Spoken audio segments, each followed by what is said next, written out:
This is the APU AUV podcast. We are the American International School and American University in Vietnam in Da Nang and Ho Chi Minh City. Hi, I'm Minh Thu. I'm a communication major at AUV. We are proud to present Life Starting Abroad, a series of episodes where we check in with former APU and AUV students on what life is like living and studying abroad. Recently, we surveyed APU and AUV students and asked them what is their biggest fear when it comes to living and studying abroad. Maybe my biggest fear is homesick because I will live far from my parents for a long period of time. I think I will get some top problems that I cannot handle by myself. So when I study far from my family, it's hard to get support from them. Well, my biggest fear is the loneliness. At the beginning, I will not have my friends and my family, and I will do everything by myself. In this episode, I'm talking to Dr. Minh Thu, Catherine, who is currently in her first year of studies at UT Austin, the University of Texas at Austin. When Catherine first moved to the US, she had a tough time overcoming her biggest fear and adapting. I felt homesick, that I usually cry on my bed at night. However, with a positive attitude, she is dealing well with difficulties and enjoy her new journey of studying abroad. We usually have picnic together at the park, or maybe we go to some museum and visit around and to see the paintings and something like that. So, Catherine, what was your biggest fear before you started studying abroad? My biggest fear before studying abroad is being away from my family and my friends. I am afraid of starting everything again by myself. I know a lot of students, like APU students, they want to study abroad, but they have the same fears as you. So you are speaking to us from Austin and you are attending the University of Texas at Austin. How are you dealing with your fear right now? So for the whole first month living in the US, I felt homesick, that I usually cry on my bed at night. And I sometimes experience loneliness when doing everything by myself. But I know that they are the first steps in my new chapter. So instead of being so stressed about it, I try to overcome it day by day. Now I try to feel comfortable and happy with going out alone to eat, to go to museums, or even to watch movies alone and to share those experiences with my families and my friends back in Vietnam. You told that your fear is your loneliness at the beginning, living in another country. So, is it easy for you to have friends? I am an introvert, so making friends even in Vietnam is a bit difficult for me.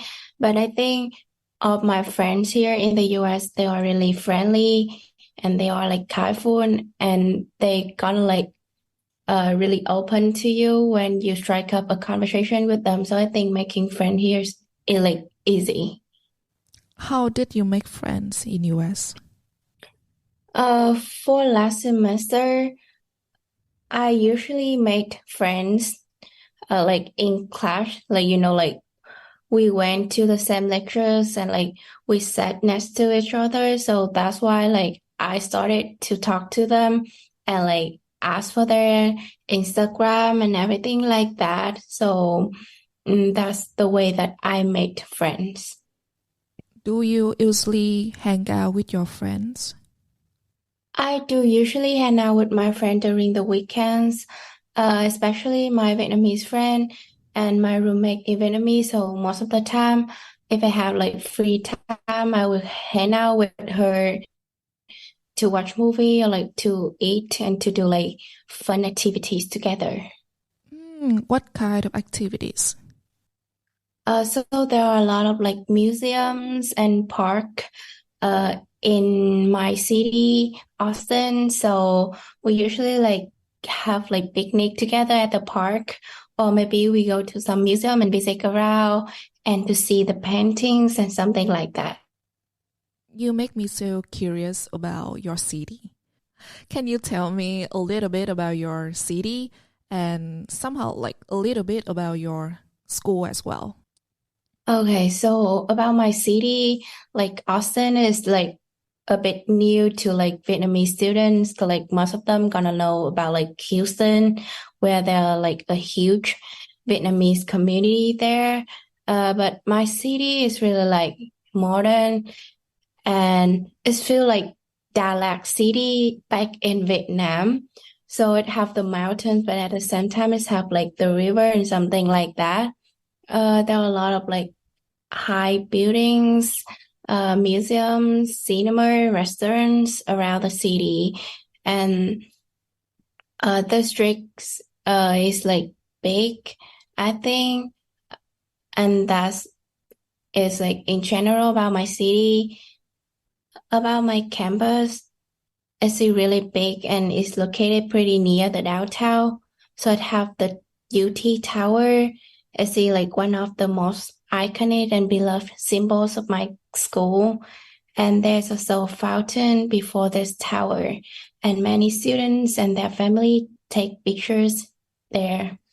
So around the campus, there are several pathways to like take us to our class, and it usually takes me around 10 or 15 minutes to move from a class to another class every day. I'm also really impressed by a lot of like sculptures and paintings in my school buildings. Are you living on off campus? Currently, I'm living off campus with my Vietnamese roommate right now. Your English speaking skills are amazing. So do you think that helps you a lot adapting to life in US? Thank you. To be honest, English speaking skill is really necessary to like communicate, to live, to make friends, and to adapt in the US. But I don't think like international students need to be so strict about their English accent or like grammar. I mean, like, I noticed that my friends and my teachers here, they not gonna judge you when you're not like good at speaking English, or maybe you like have some like grammar errors when you speak. But still, English speaking really like is really beneficial and helped me a lot in my life. So are you finding it easier to improve your English speaking skill when you move to US? I have more chance to speak English with my friend here and my teacher at school, as well like to learn new vocabularies during the lectures. So all this have improved my vocabulary, my grammar, my accent, like my English speaking skill. You said if you speak English not very well, nobody can judge you, right? So Yeah. as the Vietnamese person and you first came to US, when you first came to US, how do you feel you are being treated? Until now, I haven't experienced any like racism or like something like that. All my friends at school, they are really nice and helpful. And they are open to talk to you when you strike up the conversation with them. So I think I am being treated really well right now. Oh, I'm happy to hear that. So do your friend know much about Vietnam? I would say like 80% of my friends know about Vietnam, especially they like have heard about Da Nang city, the city where I live back in Vietnam, and that's make me really surprised. And I usually ask my friend to go to like Vietnamese restaurants to try our country's cuisine, and I really like excited to hear about their opinions about the Vietnamese food. So your friends are all Vietnamese or the student from other countries?